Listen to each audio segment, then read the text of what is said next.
Everyone, हम लोग सब रेडी हो गए हैं। नहीं नहीं नहीं नहीं, नो नो नो नो, आजा निवी। हम लोग सब रेडी हो गए। आज हम लोग जा रहे हैं एक विलेज में हाउस वार्मिंग सेरेमनी में।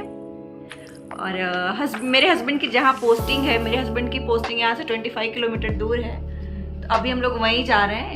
एक इनविटेशन मिला है हाउस वार्मिंग सेरेमनी का, तो अभी मैं निकल रही हूँ। टाइम हो गया है, 1 बज गया।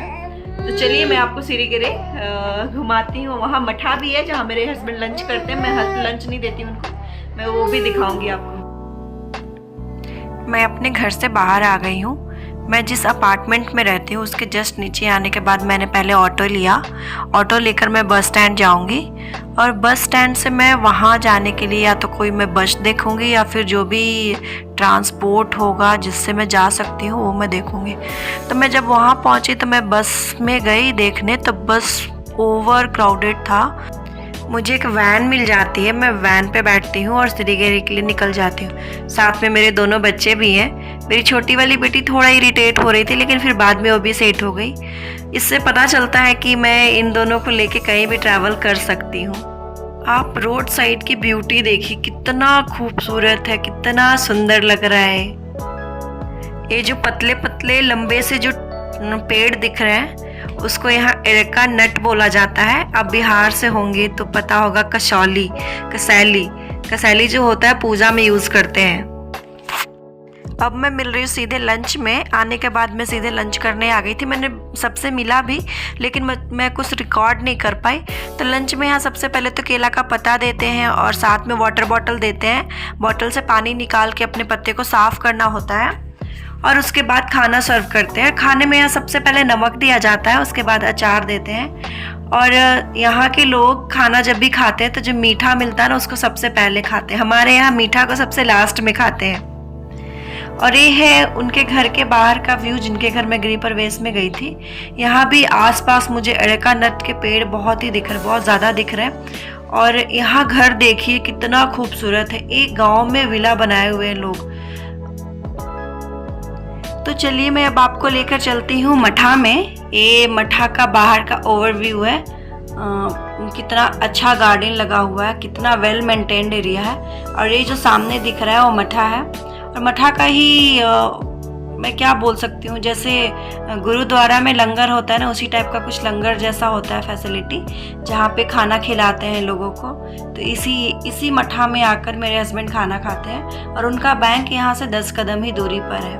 और मठा का खाना बहुत ही हाइजीनिक और अच्छा होता है। आज तो मैं नहीं खा पाई, लेकिन मैं कभी फिर से आऊँगी और वहाँ का खाना खाऊँगी और मैं आपको बताऊँगी कि किस टाइप का खाना मिलता है। वैसे तो मिलता है साउथ इंडियन ही, अन्ना सांभर ही मिलता है, लेकिन वो बहुत ही हाइजीनिक होता है और घर जैसा होता है। और यहाँ के लोग भी बहुत अच्छे थे। जिस लोगों ने मेरे से मिला बहुत ही अच्छे से बात करी। मुझे कन्नड़ा आता नहीं था बिल्कुल भी, लेकिन फिर भी सामने वाले ने बहुत अच्छे से कोऑपरेट किया। मैं हिंदी में ही बोल रही थी, लेकिन वो समझने की कोशिश कर रहे थे, मेरे साथ बात कर रहे थे।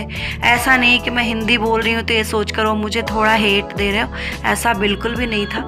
हाँ, मेरे साथ एक प्रॉब्लम तब हुई जब मैं वैन ली, और वैन लेकर जब मैं सिरीगेरे पहुँची तो मैंने पूछा कितना फेयर हुआ। तो उन्होंने मुझे बोला, मैं 3 सीट ली थी, उन्होंने मुझे बोला 50 पर पर्सन, लेकिन वहाँ का फेयर इतना नहीं है, ओनली 30 रुपीज़ है। उसने मेरे से 20 रुपीज़ ज़्यादा लिया।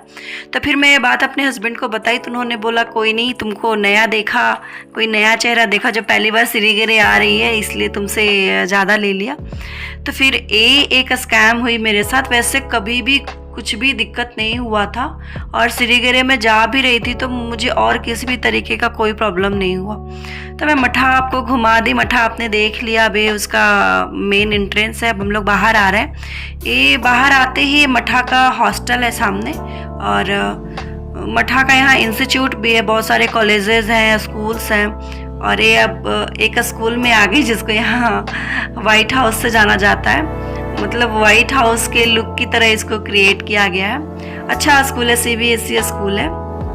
और ये सारे जो बच्चे हैं इसी स्कूल के पढ़ने वाले हैं। तो यहाँ पे मठा में ही बॉयज़ हॉस्टल है और लड़कियों का हॉस्टल भी है यहाँ पे। तो जिनके पेरेंट्स बैंगलोर में भी रहते हैं उनके बच्चे भी यहाँ हॉस्टल में रह के पढ़ाई करते हैं। और यहाँ से कुछ दूरी पे शिमोगा डिस्ट्रिक्ट है और भी 2-3 डिस्ट्रिक्ट है जहाँ के बच्चे यहाँ रहते हैं और यहाँ के पढ़ाई करते हैं। और ये आसपास के थोड़ा गांव के लोगों का घर है जो देखिए कितना अच्छा बना हुआ है। ये तो मुझे ऐसा फील हो रहा है कि हमारे यहाँ तो ऐसा सिटी में भी घर नहीं बनाते हैं लोग, यहाँ तो बहुत ही अच्छे से वेल मेंटेन्ड घर बना हुआ है। और इस गांव में मतलब किसी भी चीज़ की कमी नहीं है, हर चीज़ का शॉप है। मतलब ज़िंदगी जीने के लिए जितना भी चीज़ चाहिए यहाँ पे मिल जाता है। इवन मैंने इस गांव में 2 या 3 बैंक देखे, बैंक यहाँ पे हैं। किसी गांव में बैंक होता नहीं है लेकिन यहाँ पे है नॉर्मली। तो गांव ऑल इन ऑल बहुत ही अच्छा था, मुझे तो बहुत अच्छा लगा यहाँ आने के बाद। और ये है मेरी दोनों प्रिंसेस के पापा, दोनों को लेकर जा रहे हैं। ये भी बैंक से निकल गए, ऑलमोस्ट 5 o'clock हो गया है।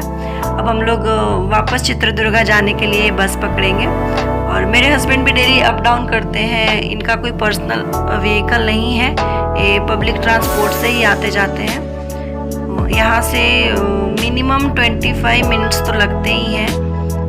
तो अभी हम लोग वैन ले लेंगे या फिर बस मिलेगा तो बस लेकर जाएंगे और फिर चित्रदुर्गा जाके आपसे मिलते हैं।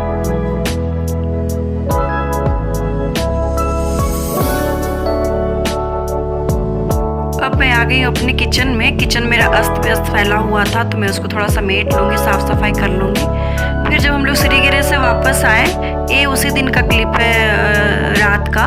तो इन लोगों ने बोला कि मुझे कुछ भी खाने का मन नहीं है। नीवी ने भी बोला मम्मा मैं भी कुछ नहीं खाऊंगी, तो कुछ भी डिनर बनाने की ज़रूरत नहीं है। लेकिन जैसे ही थोड़ा सा टाइम हुआ, रात के 9 बज गए, तो सबको भूख लग गया, मुझे भी खाना है, मुझे भी खाना है। तो मैं सोची क्या फटाफट बनाऊँ, तो मैं प्लान करी कि दाल रोटी बना देती हूँ। दाल नीवी को भी पसंद है, इसके पापा भी खा लेंगे, तो मैं दाल रोटी बनाने का तैयारी कर रही हूँ। मैं दाल रोटी बनाऊँगी, साथ में थोड़ा सलाद काट लूँगी। और जब वहाँ से हम लोग आए थे, हमारा चाय नाश्ता हो गया था। चाय मेरे हस्बैंड भी कॉफ़ी पिए, मैं भी कॉफ़ी पी। चाय तो हम लोग पीते नहीं हैं, कभी कभी पीते हैं। और नीवी को भी स्नैक्स खिला दी थी। उसके बाद थोड़ा हमने रेस्ट किया। फिर 9 o'clock डिनर बनाने के लिए मैं आई। तो सबसे पहले मैं दाल बनाऊँगी, फिर थोड़ा रोटी बनाऊँगी और दोनों को डिनर करा के और फिर मैं जल्दी से सुलाने की कोशिश करूँ। डेली सुबह उठने में लेट हो जा रहा है, मैं भी लेट उठती हूँ, बच्चे भी लेट उठ रहे हैं, जिसकी वजह से स्कूल भेजने का थोड़ा वो कुछ ज़्यादा ही दिक्कत हो जाता है। मैं परेशान हो जाती हूँ स्कूल भेजने में। 9 o'clock मॉर्निंग में दोनों को जाना होता है। मेरे हस्बैंड भी बैंक के लिए निकल जाते हैं, नीवी भी स्कूल के लिए निकल जाती है, तो थोड़ा दिक्कत होता है। और पहले जल्दी उठ जाती हूँ तो सारा काम टाइम पे निपट जाता है। तो मैं दाल बनने के लिए रख दूँगी कुकर पे और आटा लगा लूँगी। उसके बाद मैंने अभी अपने लिए कॉफ़ी बनाया, मैं बैठ कर थोड़ा कॉफ़ी पीऊँगी और अपनी छोटी वाली बेटी के साथ थोड़ा खेलूँगी।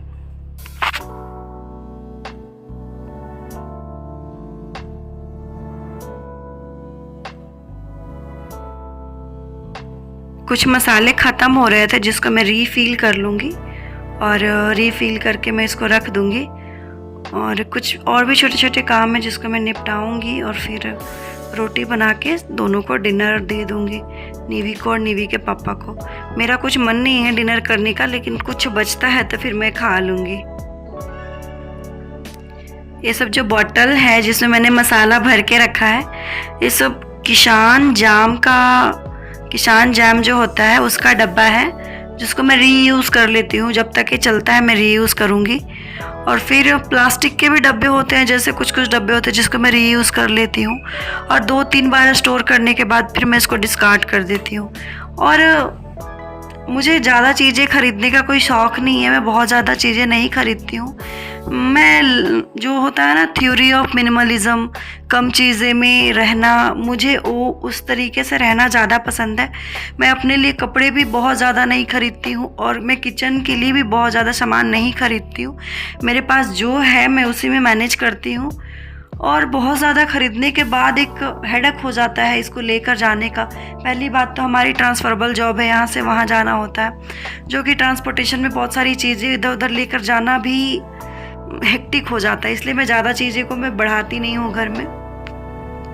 गिन्नी थोड़ी देर में सो गई थी। मैं सुला के किचन में जाती हूँ अपने काम करने के लिए, लेकिन मैं जैसे ही किचन में जाती हूँ ये पीछे से उठ जाती है। तो मेरे हस्बैंड इसको सुला रहे हैं। इसको चाहिए कि कोई मेरे पास में रहे तो ये सो जाती है, और आप इसको छोड़कर बिल्कुल ही चले जाएंगे तो उठ जाएगी। तो मेरे हस्बैंड थे तो फिर से वापस सो गई। और मुझे थोड़ी ही रोटियाँ बनानी है, 4 से 5 रोटी बनाना है। मैं रोटी बना दूँगी और दाल में तड़का लगा लूँगी फटाफट। और तड़का लगा ही रही थी कि बीच बीच में गिन्नी का नींद खुल रहा था, उठ रही थी, सो रही थी। तो उसको देखने के चक्कर में मेरा तड़का थोड़ा जल भी गया, लेकिन कोई नहीं, खाना है, खा लेंगे। कुछ लोग मुझे कमेंट कर रहे थे कि दीदी आप डेली ब्लॉग क्यों नहीं पोस्ट कर रहे हो, लेकिन मैं बताना चाहूँगी कि मैं ब्लॉग तो शूट डेली कर ले रही हूँ, लेकिन उसको मैं एडिट नहीं कर पाती हूँ कि मैं अपलोड कर पाऊँ। और एडिटिंग थोड़ा मुश्किल हो जा रहा है मेरे लिए। दिन में मैं बिल्कुल भी एडिटिंग नहीं कर पाती हूँ। दिन में मैं जैसे तैसे शूट कर भी लूँ तो एडिटिंग मुझे रात में लेट नाइट ही करनी होती है।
ये है हमारा आज का सिंपल सा डिनर थाली, और मैं निवी को डिनर करा दूंगी।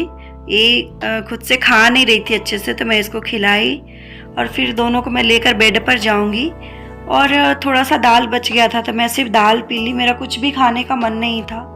मैंने सोचा चलो दाल ही पी लेती हूँ थोड़ा सा, तो मैं टीवी देखते हुए दाल पी रही हूँ। यहाँ दोनों मस्ती कर रहे हैं, और मेरी छोटी वाली भी कम मस्तीखोर नहीं है, उसको भी ये सब करने में बहुत मज़ा आता है। थोड़ा भी रोती नहीं है, जब निवी उसको परेशान करती है तो उसको भी बहुत खुशी होता है। अब हम आ गए हैं वीडियो के एंड पे। वीडियो में कुछ भी अच्छा लगे तो प्लीज़ एक लाइक करिएगा, और आपको इस टाइप का वीडियो पसंद है तो प्लीज़ चैनल को सब्सक्राइब करें, लाइक करें, शेयर करें, कमेंट करें। Thanks for watching.